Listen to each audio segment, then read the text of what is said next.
कृषि कानूनों को लेकर देश में किसान का विरोध प्रदर्शन जारी है। किसान कानून बदलने की जिद पर अड़े हुए हैं। सरकार शर्त के साथ बातचीत को तैयार है, लेकिन किसान किसी भी कीमत पर शर्त की बातचीत मानने को तैयार नहीं है। किसानों को लेकर सरकार के मंत्रियों के बीच लगातार मंथन हो रही है। किसानों की हड़ताल को लेकर लगातार बैठकों का दौर जारी है। बीजेपी अध्यक्ष जेपी नड्डा के घर पर भी बैठक हुई, जिसमें ताजा हालात पर चर्चा हुई। किसान अपनी मांगों को लेकर दिल्ली की तरफ कूच कर रहे हैं। वहीं किसानों के मुद्दे को लेकर नरेंद्र सिंह तोमर गृह मंत्री अमित शाह से मुलाकात कर आगे की रणनीति पर चर्चा के करीब सवा घंटे तक ये बैठक चली। एक तरफ किसान आंदोलन कर रहे हैं, वहीं प्रधानमंत्री नरेंद्र मोदी कृषि कानून को सही बता रहे हैं। पीएम इस कानून के फायदे गिना रहे हैं। किसान को अब नए विकल्प भी मिले हैं और छल से, धोखे से उसे बचाने के लिए कानूनी संरक्षण भी मिला है। सरकार की तरफ से प्रकल्प, किसान के लिए विकल्प और दोनों साथ साथ चले तभी देश का कायाकल्प होता है। इसके अलावा केंद्रीय मंत्रियों की तरफ से किसानों को समझाने की कोशिश की जा रही है।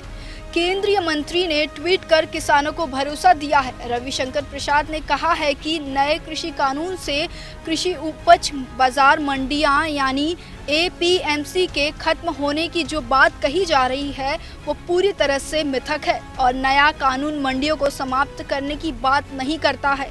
उन्होंने कहा कि मंडियां पहले की तरह चलती रहेंगी। रविशंकर प्रसाद ने बताया कि नया कानून किसानों को अपनी फसल को कहीं भी बेचने की आज़ादी देता है।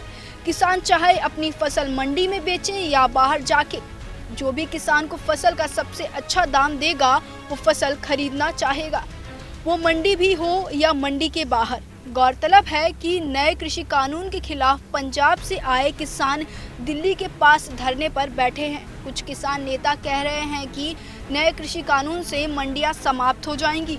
एक तरफ मोदी के मंत्री किसानों को समझाने में लगे हैं, वहीं बिहार के मुख्यमंत्री भी सरकार के कानून को सही ठहराते हुए कह रहे हैं कि ये कानून किसान के लिए फायदेमंद है। बिहार के मुख्यमंत्री नीतीश कुमार ने अपनी प्रतिक्रिया देते हुए कहा कि केंद्र सरकार किसानों से बात करने की कोशिश कर रही है। अगर वो तैयार होते हैं तो बातचीत होनी चाहिए ताकि किसी भी तरह की कोई गलतफहमी ना रहे। आंदोलनकारियों को भी चाहिए कि सरकार से बात करें। किसान बिल से किसानों को फायदा होगा। जो कहा जा रहा है केंद्र सरकार की तरफ से कि हम लोग किसानों से बातचीत करना चाहते हैं और उनको बताना चाहते हैं प्रोक्योरमेंट में किसी तरह की कठिनाई नहीं आने वाली है, तो देश भर में इसके बारे में जो किया गया है तो जरूरत इस बात की है कि इसमें लोगों के बीच में बातचीत हो जाए और केंद्र सरकार तो चाहती है, किसानों के साथ बातचीत करना चाहते हैं। तो जब बातचीत हो जाएगी तब सही मायने में किसानों को ये जानकारी मिल जाएगी कि उनका किसी भी फसल का प्रोक्योरमेंट में किसी तरह की बाधा नहीं आने वाली है। सरकार और सहयोगियों की तरफ से किसानों को समझाने की कोशिश की जा रही है, लेकिन किसान मानने को तैयार नहीं है। अब सवाल है कि अगर किसान नहीं मानेंगे तो सरकार क्या करेगी। अगर किसान सर्द मौसम में आंदोलन को आगे बढ़ते रहेंगे तो सरकार का क्या रुख होगा। क्या सरकार किसानों की मांग मानकर कृषि कानून में बदलाव के लिए राजी हो जाएगी। Bureau report.